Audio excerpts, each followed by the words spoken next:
Mes amis, nous devons lutter contre cette pratique ignoble. Le puissant sanctuaire de Bambali.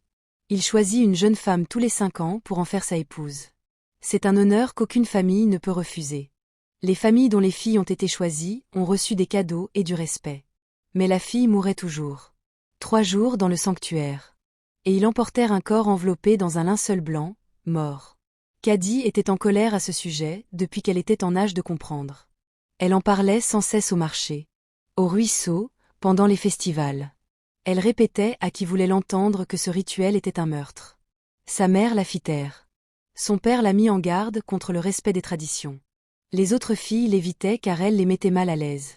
Cadie ne cessait de dire ce que tout le monde faisait semblant d'ignorer. La dernière mariée était une jeune fille nommée Aïda. Cadie les regarda la transporter vivante et chantante dans le sanctuaire. 3 jours plus tard, ils ont sorti un cadavre. La mère d'Aïda a pleuré jusqu'à ce que sa voix se brise. Le prêtre a déclaré qu'Aïda avait rejoint son mari. Le village a célébré la bénédiction. Cadie se tenait à l'écart de la foule, les poings serrés. Et elle repensa à quel point elle détestait cet endroit. Elle s'était promis que si jamais le sanctuaire la choisissait, elle refuserait. Elle se fichait de ce qui allait se passer. Elle ne voulait pas s'aventurer dans ces ténèbres. Et mourir pour une tradition absurde. Ses parents l'ont entendu dire cela à maintes reprises. Ses voisins aussi. La moitié du village également. Ils pensaient tous qu'elle était simplement jeune et naïve. Ils pensaient que lorsque le moment serait venu, elle accepterait son destin comme toutes les autres filles.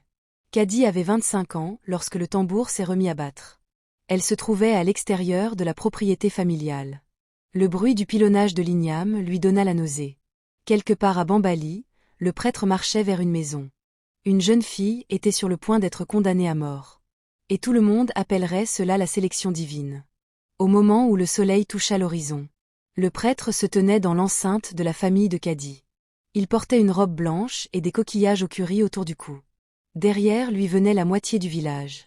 Impatient d'être témoin d'une bénédiction. Le père de Cadie avait l'air malade. Sa mère avait déjà commencé à pleurer. Lorsque le grand prêtre prononça le nom de Cadie, elle cria. Non, je ne l'accepterai jamais!